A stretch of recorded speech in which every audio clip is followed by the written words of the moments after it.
wala khaufun 'alaihim wala hum yahzanun.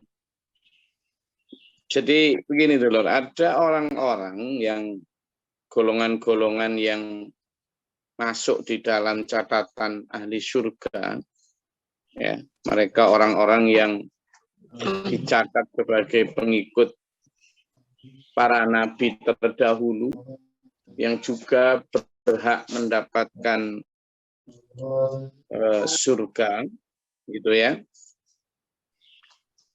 Dan orang-orang ini itu tergolong di dalam beberapa golongannya. Pertama adalah orang-orang yang beriman. Tentu orang-orang yang bersama Rasulullah hidupnya masanya, jadi dia hidup di masa Rasulullah, lalu beriman kepada agama Islam, ajaran yang dibawa oleh Rasulullah Muhammad SAW, begitu.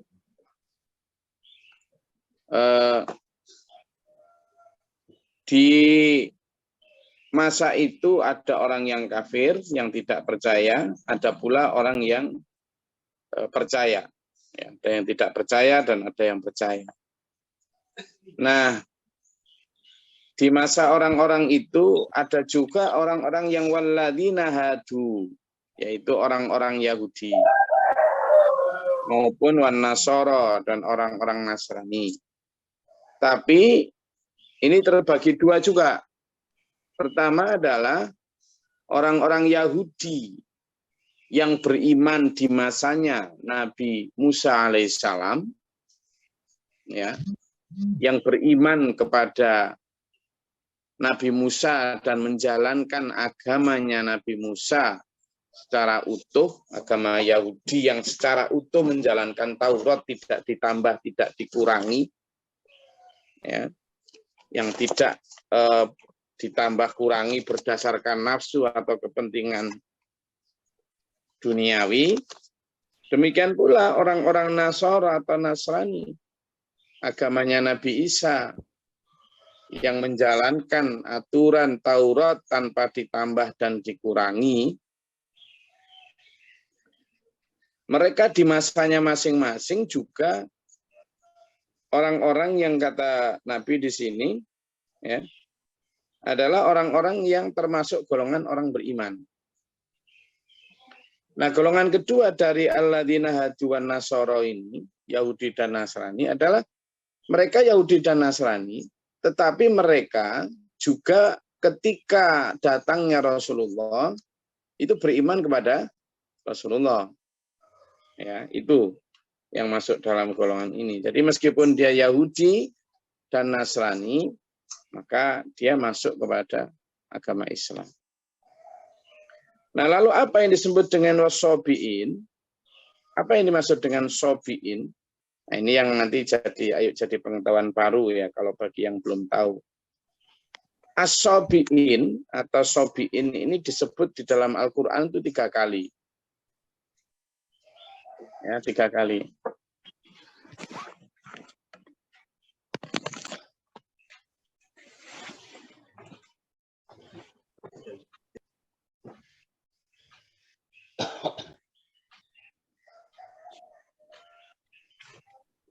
As-sobi ini 3 kali disebut dalam Al-Quran. Pertama di ayat 62 ini, surat Al-Baqarah ayat 62 ini. Ya. Yang kedua adalah di surat Al-Hajj.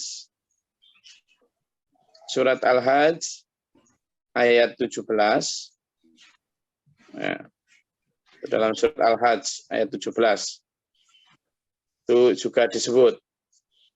Kemudian di dalam surat Al-Maidah ayat 16. Jadi yang kedua surat Al-Maidah ayat 69. Ketiga surat Al-Hajj ayat 17. Jadi yang kedua di surat Al-Maidah ayat 69. Lalu surat Al-Hajj ayat 17. Ya. Coba dilihat bersama. Tuh ya, di sana ayat-ayat itu secara jelas digambar.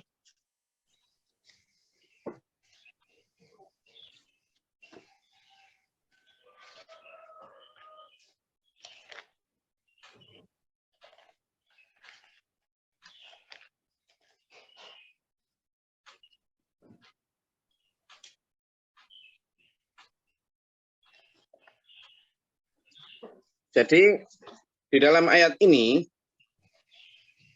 surat Al-Hajj terutama Al-Maidah dan Al-Hajj itu sama, disebut adalah orang-orang yang beriman, orang-orang yang Yahudi Nasrani, dan orang-orang Sobiin. Nah, siapa orang-orang Sobiin ini? Jadi As-Sobiin itu dari kata As-Sobiin, Sobiin itu jamak dari Sobi. Sobi pakai hamzah bukan ain ya. Kalau baca Sobi'ain jangan Sobi'ain tapi Sobiin pakai hamzah in. Sobiin atau Sobi, yaitu dari kata soba'a yasba'u yang artinya keluar meninggalkan sesuatu ke sesuatu yang lain ya. Atau kalimatnya sobi'ah dari sobi'ah. Kalau sobi'in itu bentuk jamak. Jadi apa? Dari kata mufrad sobi. Sobi, soba'a yasba'u. Sobi'ah itu artinya meninggalkan satu agama ke agama yang lain gitu ya. Jadi ketika seseorang meninggalkan satu agama ke agama yang lain, itulah disebut sobi ya, sobi atau sobiin. Nah, kalau ada beberapa pendapat ulama tentang sobiin ini ya, ada beberapa pendapat ulama.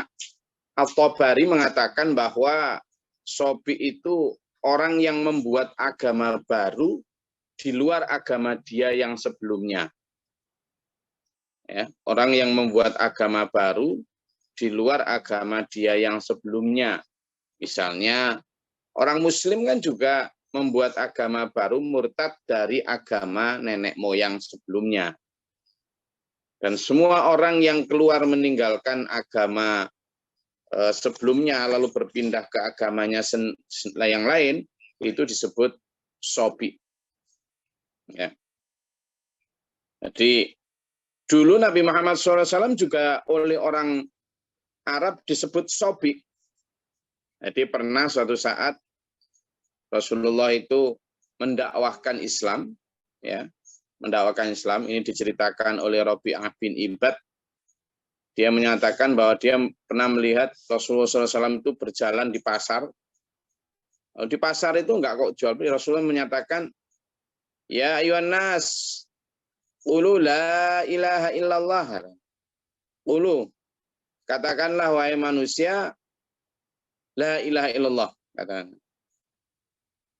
Tuflihun, kalian nanti akan beruntung. Nah, itu disampaikan. Lalu banyak orang mengurumuni beliau, tidak ada satu komentar, tapi ada orang yang berjanggut putih, yakni Abu Lahab, mengatakan, dia mengatakan, innahu sobi, innahu sobi, kadhib. Apa itu innahu sobi? Sungguhnya dia itu pembawa agama baru, kadhib, pendusta. Jadi Abu Lahab yang menyatakan gitu. Dan itu siapa? Ya pamannya Nabi sendiri. Pamannya Nabi sendiri. Jadi itu yang kemudian menjadikan sobi itu diartikan sebagai pembawa agama baru. Ya, sobi. Nah, karena beliau membawa ajaran baru yang tidak dikenal masyarakatnya, ya, meskipun itu ajaran tauhid millata Ibrahim, ya, dan merupakan yang sudah dilupakan masyarakat jahiliyah. Jadi orang-orang sobi ini, meskipun dulunya masyarakat Mekah dan sekitarnya itu juga penganut agama Ibrahim yang tauhid, tetapi karena itu sudah lama menyimpang dari ajaran, meskipun mereka katanya ya masih menyembah Allah, tapi ya sudah ditambah-tambahi dengan patung di sekeliling Ka'bah, mereka katanya masih mengikuti itu, tapi sudah ditambahi, dicampur dengan adat istiadat yang dibuat-buat oleh manusia. Jadi itu juga seringkali dipakai untuk menyebut orang-orang yang dianggap sesat, dianggap yang sesat. Karena sesat dari agama sebelumnya. Nah, ada juga Ibnul Qayyim, kalau tadi At-Tabari, kalau sekarang Ibnul Qayyim juga berpendapat bahwa sobi itu adalah ada yang baik, yang lurus, ya, seperti yang saya sampaikan tadi, tapi ada juga yang cilaka, menyimpang. Nah, jadi mereka juga terbagi dalam mukmin dan kafir. Nah, ada dia menyebutkan satu, sobi itu bermacam-macam. Ada yang hanif, pengikut tauhid, milat Ibrahim, dan ada juga yang musyrik. Ya. Jadi mereka sudah ada jauh sebelum Nabi Isa bahkan. Mereka yang memiliki kitab-kitab, memiliki tulisan, artikel. Di Irak banyak itu pengikutnya. Ya. Di Irak banyak pengikutnya. Mereka ya berpuasa Ramadan seperti kaum muslim. Dan mereka rata-rata orang-orang yang mengikuti filsafat, ya, orang-orang yang biasanya suka dengan ilmu-ilmu filsafat dan sebagainya seperti itu.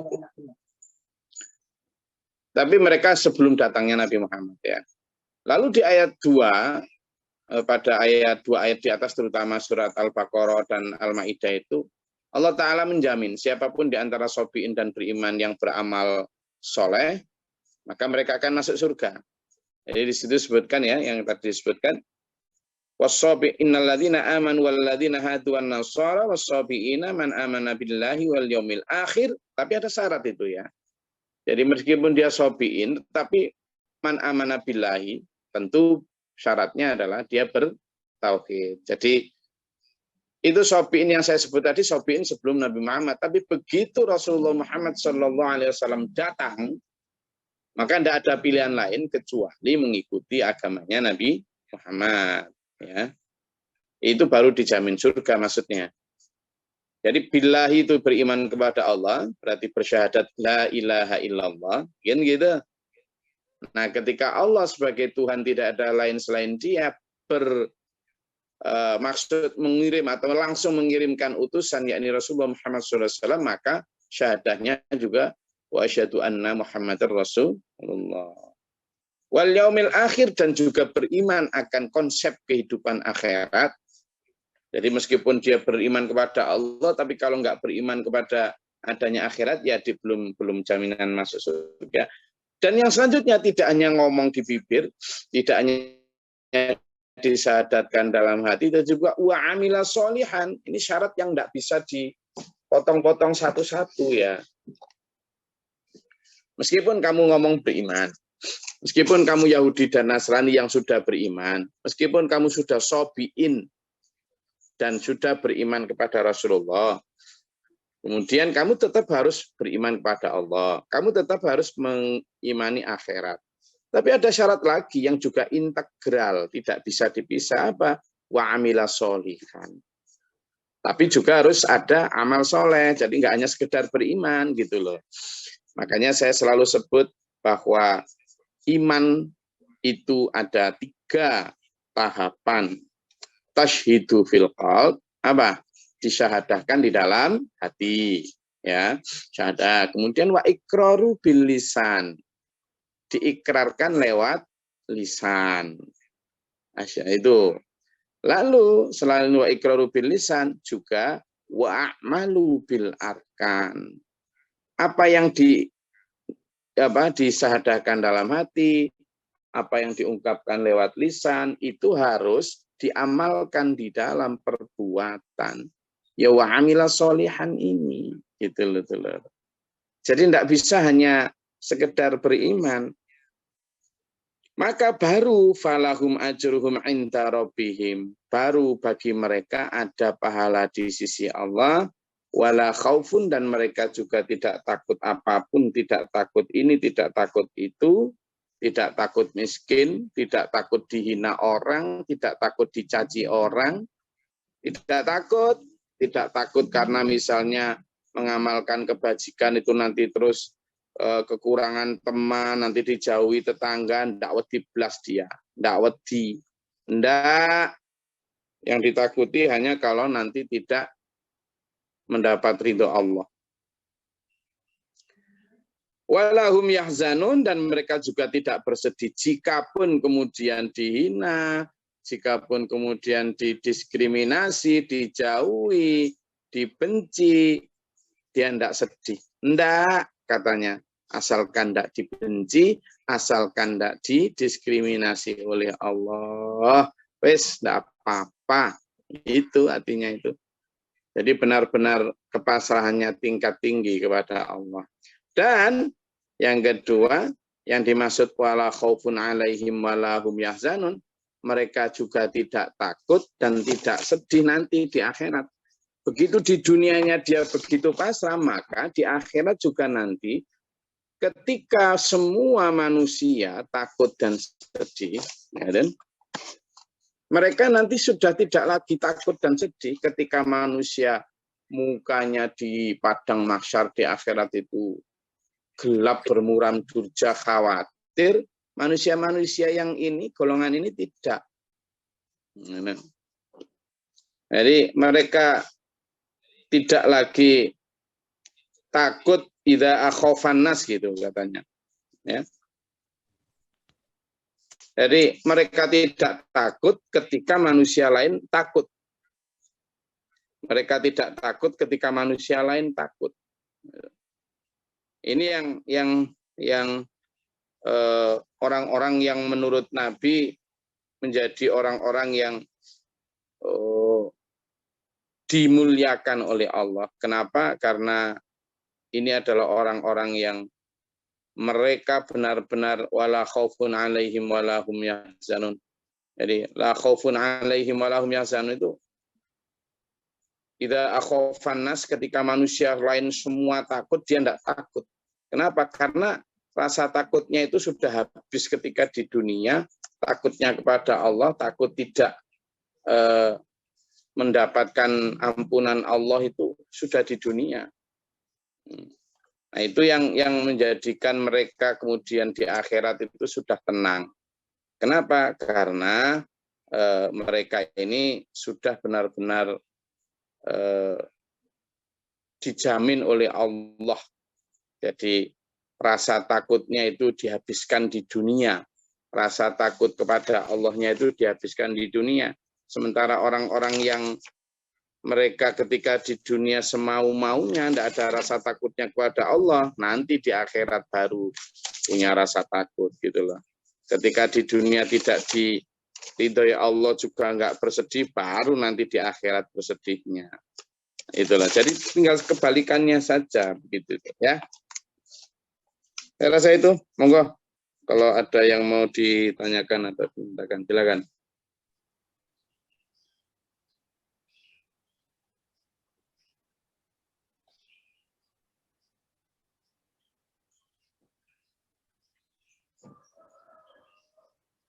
Izin Gus. Assalamualaikum warahmatullahi wabarakatuh. Berkaitan daripada surat Al-Hajj, yaitu ayat 17 tadi menegaskan bahwa menyebutkan di situ orang Yahudi, Nasrani dan Sabiana. Di sini orang Majusi, Gus. Saya itu kurang tahu masalah orang Majusi.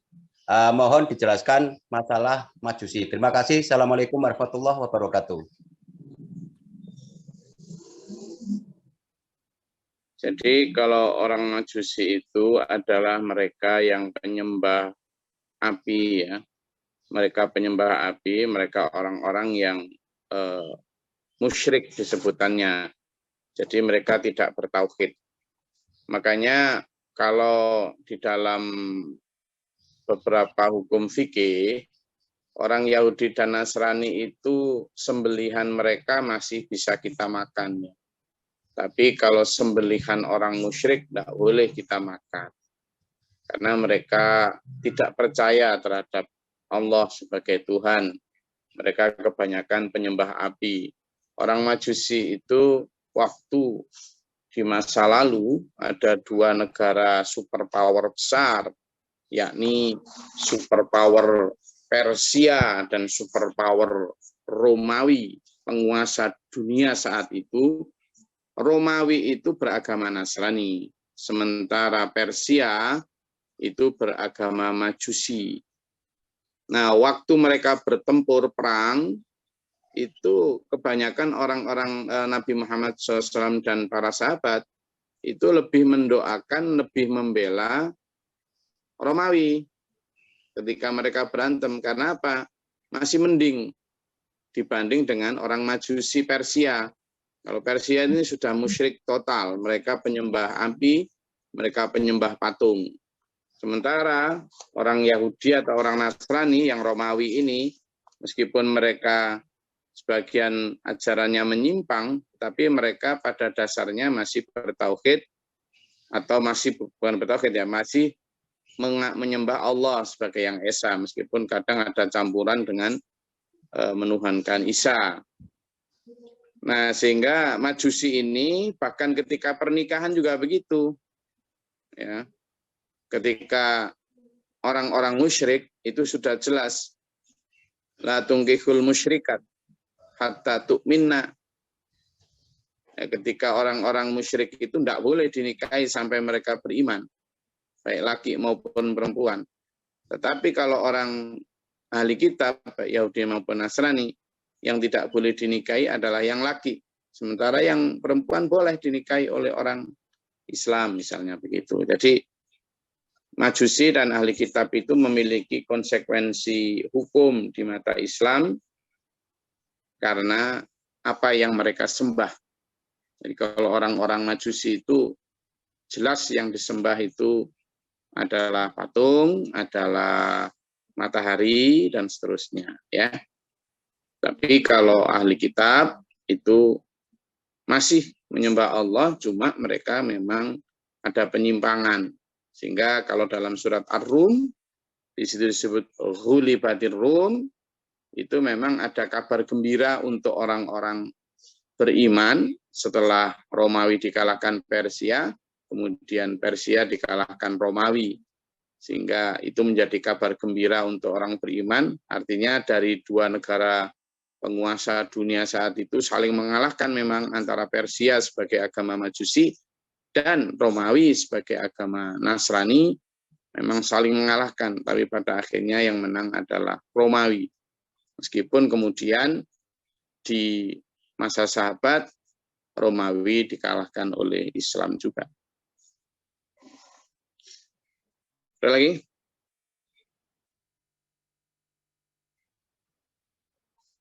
Silakan, Kamis optimis, monggo, semangat, jangan ngantuk dulu. Tanya-tanyakan.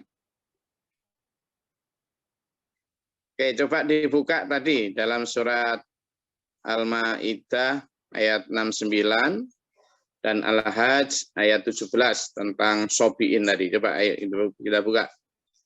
Siapa yang baca, monggo, yang belum pernah baca.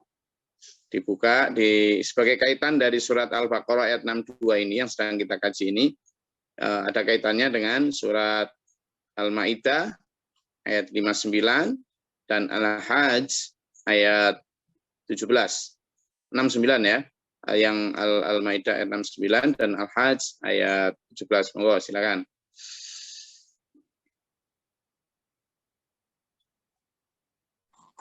Izin kelas. A'udzubillahi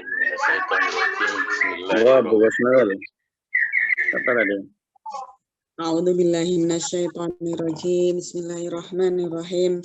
Sesungguhnya orang-orang yang beriman, orang-orang Yahudi, Sabiin dan orang-orang Nasrani, barang siapa beriman kepada Allah, kepada hari kemudian dan berbuat kebajikan, maka tidak ada rasa khawatir padanya dan mereka tidak bersedih hati. Shadaqallahul adzim. Nah, sama toh, jadi kalimatnya sama. Monggo tadi Pak Syaiful mungkin dibaca yang ayat 17 surat Al-Hajj. Siapa tadi Pak Syaiful? Siapa tadi? Monggo atau yang lain, monggo. Al-Hajj ayat 17. Tadi yang dibaca Al-Maidah ayat 69, terus kemudian tambah Al-Hajj ayat 17. A'udzubillahi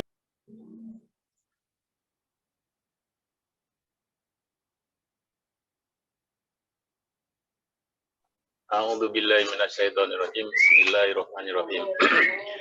Sesungguhnya orang-orang beriman, orang Yahudi, orang Sabiin, orang Nasrani, orang Majusi, dan orang musyrik, Allah pasti memberi keputusan di antara mereka pada hari kiamat. Sungguh Allah menjadi saksi atas segala sesuatu. Shadaqallahul adzim.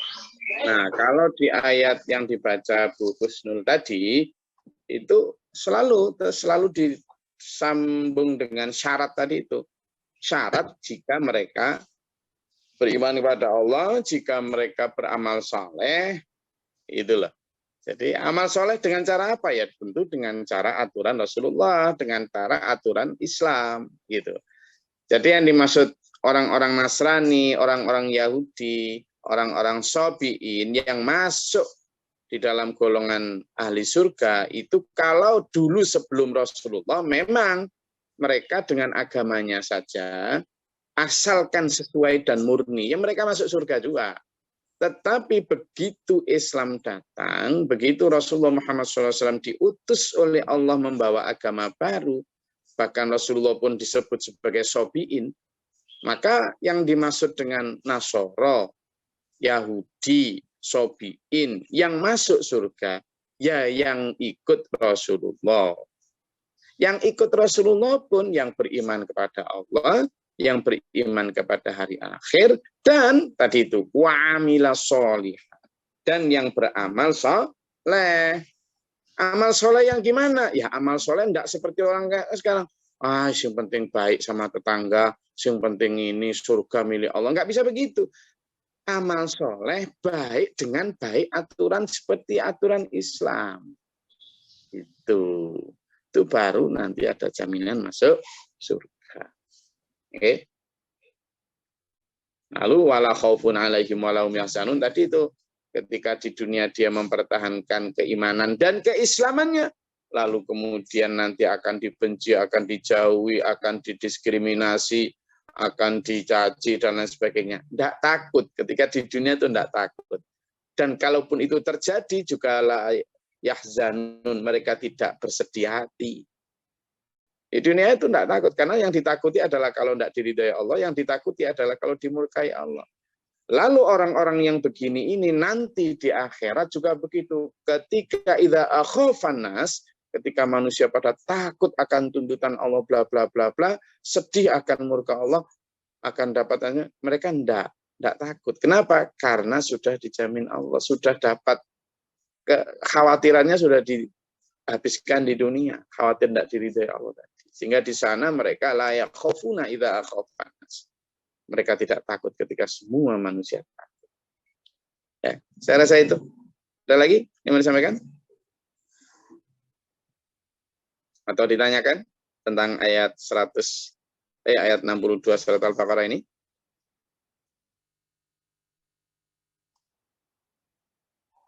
Oke, kalau tidak ada, saya rasa cukup. Mudah-mudahan bermanfaat dan berfaedah. Tetap semangat, optimis. Dan insya Allah kita mendapatkan pahala hanya dengan duduk seperti inilah ya. Makanya saya tadi sampaikan ke anak saya juga, ayolah nak, ikut ngaji. Meskipun hanya duduk-duduk begini, kamu ngantuk di depanku itu loh dapat pahala. Iya toh? Dapat pahala lumayan gitu loh. Daripada nggak buka, ya toh? Enak, apalagi cuma dengerin saja loh sudah dapat pahala. Nah, kadang manusia itu mengambil peluang ini saja loh masih digandoli setan ya. Jadi ayo kita ajak anak, istri, suami, teman, kerabat kita. Eman kalau 1 jam saja kita meluangkan waktu sebelum berangkat kerja lalu nggak kita ambil peluang itu. Padahal dalam satu hadis itu orang duduk ngaji itu dikasih oleh Allah pahala sebesar pahala umroh loh. Nah sekarang umroh loh harganya 32 juta, 25 juta. Sambian duduk nggak pakai bayar loh, sudah seperti 25 juta. Ya sini bayar 1 jutaan sini sama saya. Loh lah ya toh. Loh zaman ya apa? Sama tiap hari umroh zaman, kalau tiap hari umroh beneran ke sana apa nggak 25 juta tiap hari. Nah ini kalau sehari 1 juta lumayan Pak majukan nih. Majukan mungkin 1 juta tiap hari. Sama udah gaji umroh loh, saya yang ngoceh di sini. Iya toh. Jadi itu biar kita menghargai ilmu. Ya toh. Yang Mbak Afi yang nyiapkan Zoom jungkir balik, nyari Zoom yang capable biar nggak gonta-ganti. Sewibuk kalau jam 1, jam 2, jam 4 gitu. Kalau Zoom-nya error tuh nelpon sana, nelpon sini. Ya kan? Sampean yang tinggal berangkat umroh kok harusnya bayar 25 juta, suruh bayar 1 juta itu Pak Tani dari Kalimantan Timur itu. Ya, jadi ini umroh tiap hari sampean ini, ya. Jadi ayo bersyukur, lalu kita ajak siapapun untuk mendapatkan pahala ini supaya berbagi rahmat, berbagi ridha Allah. Semoga Allah merahmati kita, menuntun kita dalam siratal mustaqim, mengampuni dosa-dosa kita, membimbing kita dalam kebenaran ila akhirih. Amin. Allahumma shalli wa sallim barik. Allahumma fil lil mu'minin wal mu'minat wal muslimin wal ahya'i astaghfirullahaladzim. Allahumma ahdina fi man hadayta wa afina fi man afayta wa lana fi man tawallayt wa barik lana fi ma a'tayta wa qina syarra ma qadayta fa innaka la taqdi wa la yuqda. Astaghfiruka wa atubu ilaika. Allahumma da'afna al-bala wal waba wa al-hasdina wa najina syaitan simku rabbana najina wa lina syarr. Allahumma rfa' darajatana. Rabbana man faktubna ma syahidin rabbana la tuzigh qulubana ba'da idh hadaytana wa hab lana. Rabbana inna sami'na munadiyan lil iman. Allahumma ta'alana baba sama wa rahmatika Allahumma anzilna rahmatan. Rabbana atina fid dunya hasanah wa fil akhirati hasanah wa qina adzabannar. Wa fil wal akhi wal zawji wal ladina ashabina. Subhana rabbika rabbil izzati amma yasifun, salamun alhamdulillahi rabbil alamin. Wassalamualaikum warahmatullahi wabarakatuh. Waalaikumsalam warahmatullahi wabarakatuh. Bil Qur'an waj'alhu lana imaman wa nuran wa hudan wa rahmah.